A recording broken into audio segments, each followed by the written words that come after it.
नमस्कार दोस्तों, मैं एडवोकेट यशवंत यादव आपका स्वागत करता हूं लाइट वाइज पे। आज ही बहुत ही इम्पॉर्टेंट वीडियो है क्योंकि ऐसी वीडियो बहुत सारे लोगों के साथ ये घटनाएं हुई होंगी जो गलती से हो रही हैं। गलती से होने मतलब बिलफुल डिफॉल्टर की श्रेणी।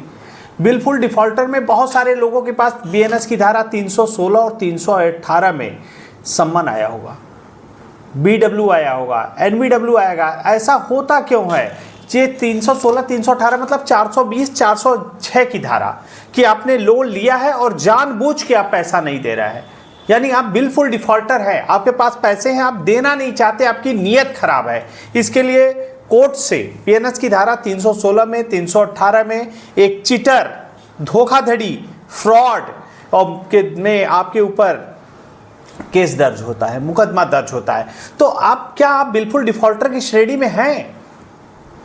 कैसे पता चलेगा आप बिलफुल डिफॉल्टर श्रेणी में है या नहीं है?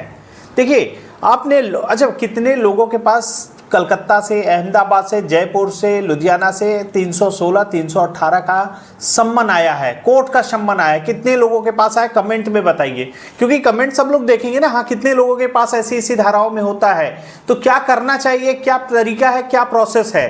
तो एक चीज जान लीजिए, यदि आप किसी विषम परिस्थिति में लोन की ईएमआई नहीं दे पा रहे हैं, विषम परिस्थिति मतलब आपने जॉब करते थे, किसी कारणवश आपका जॉब छूट गया, आप कोई व्यापार करते थे, बिजनेस करते थे, धंधा करते थे, व्यापार में लॉस हो गया, या कोई पारिवारिक समस्या ऐसी आ गई, या फिर कोई दुर्घटना हो गया, कोई ऐसी बीमारी घर में आ गई जिसके कारण आप लोन की ईएमआई नहीं दे पा रहे हैं।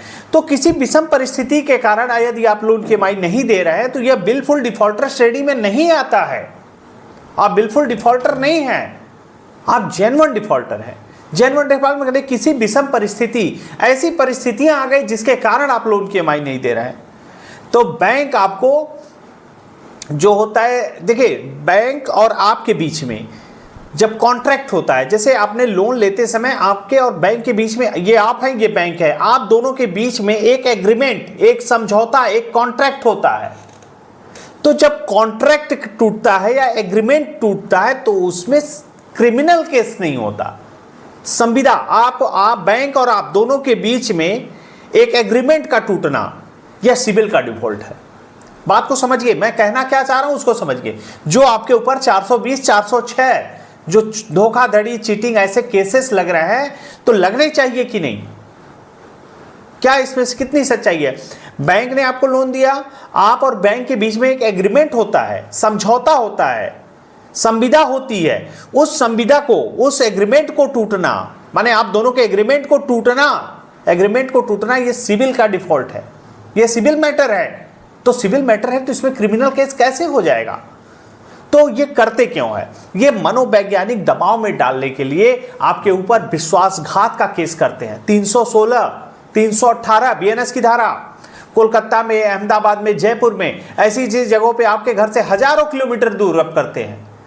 आप डर जाओ, साइकोलॉजिकल प्रेशर में आ जाओ, और उस प्रेशर में आने के लिए एक लोन को चुकाने के लिए दूसरा लोन ले लो, ताकि कैसे भी ये केस खत्म हो, दूसरे को चुकाने के लिए तीसरा, चौथा, मल्टीपल लोन के ट्रैप में फंसते चले जाओगे।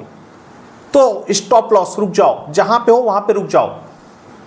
यदि आपके पास 316 318 की कलकत्ता से सम्मन आता है या बीडब्ल्यू आता है, एनबीडब्ल्यू जारी हो जाता है, तो आपको करना क्या है? आपका बचाव क्या है? तरीका क्या है?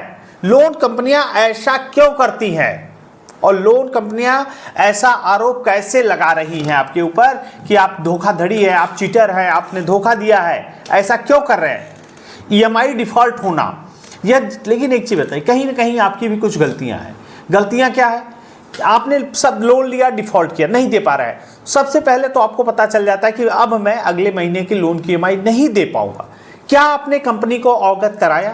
क्या आपने कंपनी को इन्फॉर्म किया कि अब मैं अगले महीने की ईएमआई नहीं दे पाऊंगा? आपकी क्या विषम परिस्थिति है?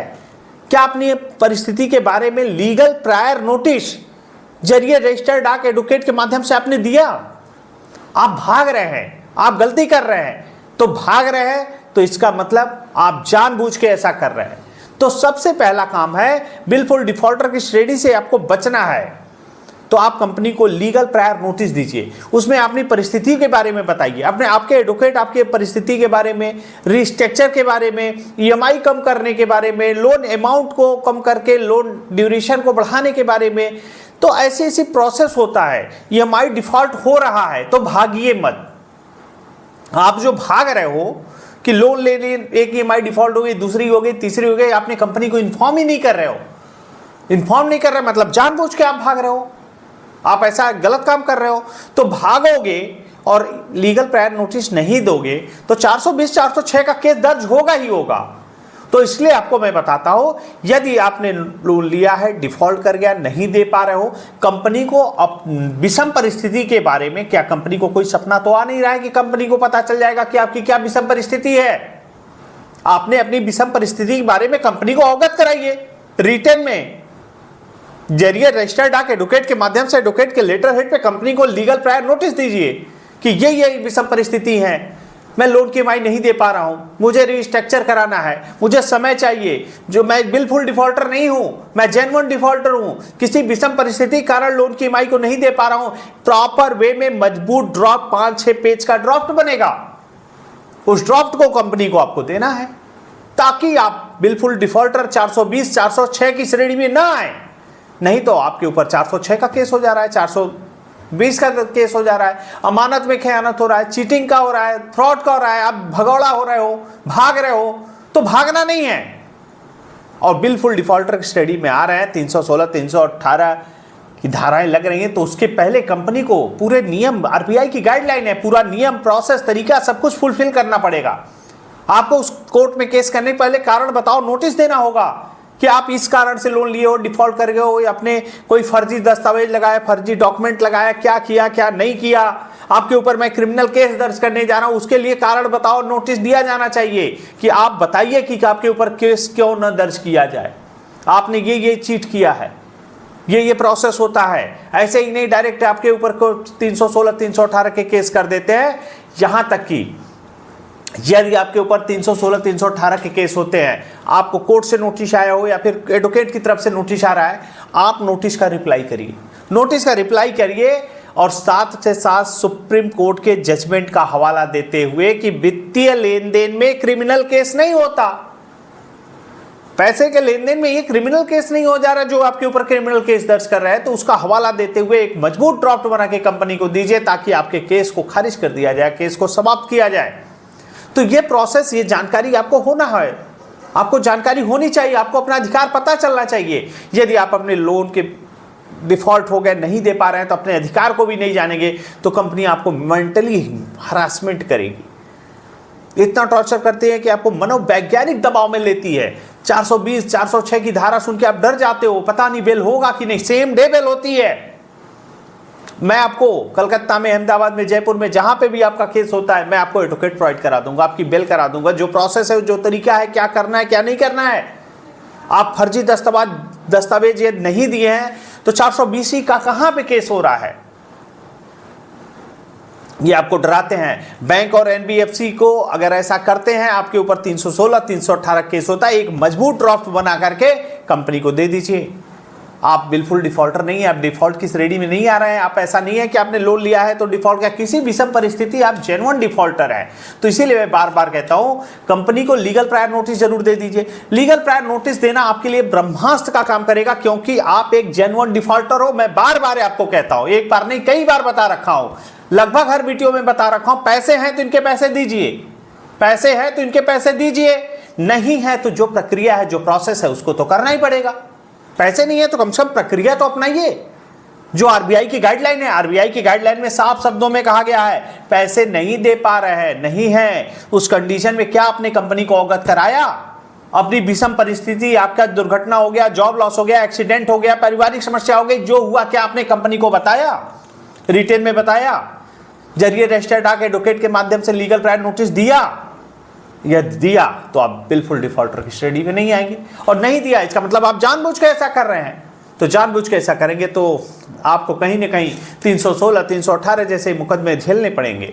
तो इसीलिए मैं बार बार कहता हूं, कोई दिक्कत हो, परेशानी हो, कोई भी नोटिस, देखिए पैसे नहीं है, नहीं दे पा रहे हैं, जेन्युइन डिफॉल्टर है, किसी भी सब परिस्थिति कारण ऐसी हो गया, आपकी हालात ऐसी हो गई तो पेपर वर्क, कंपनी को prior notice, recall notice, demand notice, arbitration का ऑब्जेक्शन लेटर, सेक्शन 25 का notice, NI act cheque bounce का notice, payment and settlement act section 25 का नोटिस या 316, 318 की जो नोटिस आते जाएं, नोटिस का आप रिप्लाई करते जाइए, नोटिस का रिप्लाई करते जाइए। जो नोटिस आई उसको भी एक फाइल बनाइए, जो नोटिस आई हो ये नोटिस, उसका मैंने क्या जवाब दिया, उसको अपने पास एक मजबूत ड्राफ्ट अपनी फाइल मेंटेन करते जाइए, क्योंकि कंपनियां नोटिस देते देते अपनी फाइल को मोटी कर रहे हैं, ताकि कोर्ट में जाएंगे तो बताएंगे मैंने इनको रिकॉल नोटिस दिया, डिमांड नोटिस दिया, आर्बिट्रेशन नोटिस दिया, इन्होंने किसी नोटिस का जवाब नहीं दिया। तो वहाँ पे आप कहीं ना कहीं गलत साबित होंगे, भगौड़ा होंगे कि आप भाग रहे हो, लोन लिए हो, डिफॉल्ट कर रहे हो, नहीं दे पा रहे हो तो भाग रहे हो। भागिए नहीं, आप जेन्युइन डिफॉल्टर हो, किसी विषम परिस्थिति के कारण लोन की ईएमआई नहीं दे पा रहे हो। उसके लिए आपको अपने पेपर से स्ट्रांग होना पड़ेगा, ताकि आप अपनी परिस्थिति के बारे में उनको इन्फॉर्म कर सको। और किसी प्रकार की कोई दिक्कत हो, समस्या हो, परेशानी हो, हमारा नंबर है, आप हमसे कांटेक्ट कर सकते हैं, हमसे पर्सनली मीटिंग कर सकते हैं। मैं अपनी बातों को यही समाप्त करता हूं। जय हिंद, जय भारत, नमस्कार।